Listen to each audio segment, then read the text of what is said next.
Welcome to the Tile the World podcast. Today we are diving deep, really getting into a product that kind of lives on that edge between amazing character and, let's be honest, some installation headaches. Extruded porcelain tile. Right. And if you're out there listening, maybe you're an interior designer, a specifier working in sales, or you're actually installing the tile, this is for you. It's your shortcut, really. Yeah, a necessary one. Absolutely. Because these tiles, they specify because they've got soul, right? But they definitely demand some finesse. So our mission today is simple. Cut through that confusion. We want to explain why these tiles vary, that handmade look everyone talks about, and then give you actual concrete solutions, things you can use to turn potential issues like bowing or gaps into really beautiful, successful results. It's all about managing expectations for the client and the installer. Okay, let's unpack that. Because before we can even talk about fixing installation problems, we have to understand the material itself. Its DNA, like you said, it's just totally different from the tile most people picture in their heads. So where does that difference start? It really starts right at the beginning, in the prep phase. When you talk about standard porcelain tile, most of the time you're dealing with dry pressed material. Basically clay powder that gets squished under huge pressure. Right, like super compacted dust. Exactly. But extruded tile, it starts wet. It's a specific clay mix, often has things like feldspar or silica in there. And the crucial part is it has what's called hydroplasticity. Hydroplasticity. Okay, Yeah. sounds technical, but basically just means it's moldable when it's wet, right? Like clay. Precisely. And that leads perfectly into this analogy that really helps people grasp the process. Think of the Play-Doh Fun Factory. Huh. Okay, I'm with you. Seriously. Instead of pressing dry powder, you take that wet, kind of squishy hydroplastic mix, and you force it through a shaped opening a die under really high pressure. So it comes out like a long ribbon of Play-Doh. You got it. A continuous ribbon or profile in whatever shape the die is. Could be a plank, a hexagon, maybe something with curves. And then they just cut that ribbon into individual tiles. That's the raw tile. And then comes the heat. Oh, yeah. Then it goes into the kiln. Yeah. And we're talking serious heat, like 1,200 to 1,400 degrees Celsius. It's intense. Wow. That's what achieves vitrification. It basically melts everything together, drives the water absorption down below 0.5%. That's where you get that incredible porcelain toughness. Okay, so that intense process is how you get this incredibly durable tile that can literally go anywhere: commercial kitchens, freezing patios, pools. Exactly. So for the designer listening or the salesperson showing samples, what are the visual clues? How do you spot an extruded tile? Well, look at the aesthetics first, and then the thickness. Because of that whole wet clay through a die process, they tend to have a more rustic, natural, almost handcrafted feel. Natural stone vibes, or maybe old school terracotta, but with all the benefits of porcelain-like, zero stain worries, zero maintenance. And the shapes can be pretty wild too, right? Not just squares and rectangles. Absolutely. That extrusion process lets manufacturers get really creative. You see complex interlocking patterns, mosaics, tiles with curved edges, really thick planks, even tiles with 3D profiles coming off the surface. And like you mentioned, they are noticeably thicker, often 8 millimeters, but sometimes up to 20 millimeters. They're built tough, high mechanical resistance, totally resistant to stains, acids, frost, thermal shock. Really, they're the workhorses for tough environments. Okay, that durability is great, but here's where the rubber meets the road, right? This is the conversation you have to have with clients, or the issue installers run into. We see those emails. Contractors saying, hey, this material's defective. Or complaints about specific patterns, like the Parma star and cross, where the client says the edges are pulling apart. Or maybe a series like Kinro, where the installer just insists these tiles don't lie flat. And this is the critical point. The reason those complaints pop up is precisely because of that unique, kind of cool process we just talked about, that size variation. It's not a defect. It's baked into the nature of working with wet clay. So it's like the science of shrinkage and movement, basically. Wet clay moves more than dry powder, then you hit it with that crazy heat, and things shift a bit more. Precisely. You're starting with something less inherently stable, dimensionally speaking, and then subjecting it to extreme conditions, getting perfect machine-like precision. It's not really possible. Yeah. And what's interesting is the industry knows this. Our sources, the technical data, it confirms that a difference of, say, 1 to 2 millimeters in size or caliber, that's considered normal. It's within norm and allowance for extruded products. Yeah. Whoa, hang on, 1 to 2 millimeters. Okay, if your client just put in rectified porcelain in their last project, which might have tolerances under 0.5 millimeter, That 1 to 2 millimeters sounds like a disaster waiting to happen. How do you bridge that gap in expectation? That's the million-dollar question, isn't it? You bridge it by explaining what they're buying. You're buying character, not computer-aided precision. If you want that beautiful, slightly rustic stone-like finish, this variation is part of the package. So manage that expectation up front. Absolutely. And you also have to point out that the more complex the shape, those intricate stars and crosses, fancy planks, the harder it is to control the dimensions perfectly. More edges meeting means more places for tiny variations to add up. Right, it's not just one edge, it's multiple points coming together. Exactly. And we also saw that issue where maybe tiles came from different production lots. That can make things worse too, right? Oh, definitely. That Parma star and cross example. Turns out pieces came from lot 55N and lot 54NA.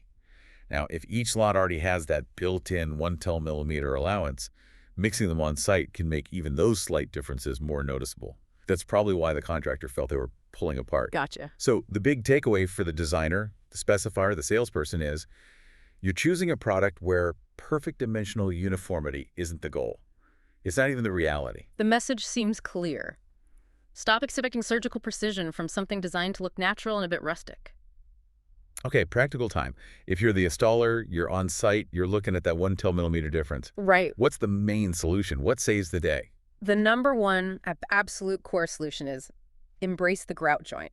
This isn't optional. It's like the physics of extruded tile installation. Right. As the technical director in one source put it really clearly, the correct grout joint will actually remove any difference that the tiles could be. It's the great equalizer, aesthetically. Okay, but that bumps up against modern design trends, doesn't it? Everyone wants the tightest possible grout lines, 116th, 18th inch. Isn't suggesting a wider joint going to get pushback? It might if you were talking about a perfectly rectified pressed tile. But with extruded material, you're choosing a different aesthetic from the start. You're choosing a look where the joint is part of the character, not something to hide. So installers must use a minimum grout joint of 3 to 4 millimeters. That's the bare minimum. If you're giving general advice, maybe recommending it to a client or DIYer, aim for 3/16 of an inch as a standard. And if you ignore that, if you try to force a super tight joint, You won't eliminate the variation, you'll just highlight it. You'll get noticeable lippage where one tile edge sits higher than the next, and your lines will look crooked. It magnifies the issue. so the wider joint actually absorbs that 1 to 1 millimeter difference visually. It hides the flaw and makes the whole pattern look unified. Exactly. It turns what looks like a problem when dry laid into a consistent, intentional pattern once grouted. Fail to use that 3-4 millimeter joint, and besides lippage, you'll see what's called cumulative creep. Cumulative creep. Yeah, when you dry lay them, they might look a bit gappy. But if you force them tight together, those tiny 1-2 millimeter differences add up across the floor. By the time you get to the other side of the room, your whole pattern could be drifting way off your layout lines. The grout joint acts as a buffer, preventing that error from compounding. That makes total sense. The grout joint isn't just filler, it's the essential tool for managing the tile's natural character. Okay, before we get into the mortar and the next installation secret, just a quick reminder. If you want more great tile and stone tips like these, definitely follow Craig on Instagram. It's Tile Nerd Army. Good point. Okay, so grout joint is step one. Step two involves the thin set, the mortar bed itself, and this really requires some finesse from the installer. The advice is pretty consistent. Use a larger than normal trowel. Okay, why bigger? Are we just trying to use more glue? Is it just about making the bed thicker? It's not just about thickness for thickness' sake. It's about adjustability. A larger trowel notch creates a thicker, yes, but also a more generous and crucially a more malleable bed of mortar underneath the tile. Malleable, meaning easier to squish around. Exactly. That extra bit of mortar gives the installer vital wiggle room to work the tile face. So if you encounter a tile that's slightly bowed, which, let's face it, can happen with extruded products, that generous bed lets the installer push it down, settle it, adjust it slightly to get it lying as flat as possible relative to its neighbors. You're dynamically compensating for those small irregularities. Got it. So it's about having enough give underneath to kind of gently persuade an imperfect tile to lie flat, achieving that smooth plane across the floor, which is obviously critical. Okay, now let's tackle the great spacer debate, because this seems to be where the pros sometimes differ from, say, the DIY crowd. Yeah, it's a bit nuanced. It's the difference between using a tool and relying on a crutch, maybe. The perspective from really skilled installers often leans towards avoiding rigid spacers altogether. They kind of see them as training wheels you don't always need. Huh. Why avoid them? Is it just about speed, or is there a functional reason? It's mostly functional, actually. Think about it. If you're working with a material that, varies naturally by 1–2 millimeters, locking yourself into a fixed rigid spacer, like those little plastic crosses, can actually prevent you from making the necessary tiny adjustments as you go. Ah, so the spacer forces a dimension that doesn't match the tile's reality? Precisely. An expert installer is often relying on dynamic setting. They lay the tile, they look at the joint, they might use a wedge, adjust it by eye and feel to get a visually uniform look, which isn't always the same as a rigidly measured gap. The fixed spacer gets in the way of that adjustment. So, ironically, using a fixed spacer with a variable tile could lead to a worse result because you lose the ability to finesse those small differences and correct that cumulative error we talked about. It's exactly right. Now, for the novice installer, or maybe a dedicated DIYer, spacers aren't useless. They can be a helpful starting point or reference. But the key is understanding they aren't magic. You still need to manually adjust, use wedges, check for lippage constantly. You can't just slap down spacers and assume perfection with this type of tile. Right. The installer's skill, their eye, their hand, that becomes more important than just the plastic tool itself. That's a great way to put it. Okay, fantastic advice there, really balanced for different skill levels. So let's nail down the main takeaways. What are the absolute must-remember points for designers, installers, everyone dealing with extruded porcelain? Okay, top 3 action items. 1, accept and more importantly, communicate that natural size variation of 1–2 millimeters. Frame it as a feature, part of the charm, not a flaw. Got it. Expectation management. 2, insist on that 3–4 millimeter minimum grout joint. Maybe recommend 3/16" standard. That's your secret weapon for making everything look cohesive. Non-negotiable. And 3, make sure the installer uses a larger trowel than they might normally grab. They need that extra mortar underneath for adjustment, for achieving a flat finish. Perfect. Okay, so to wrap things up, let's bring it back to the why.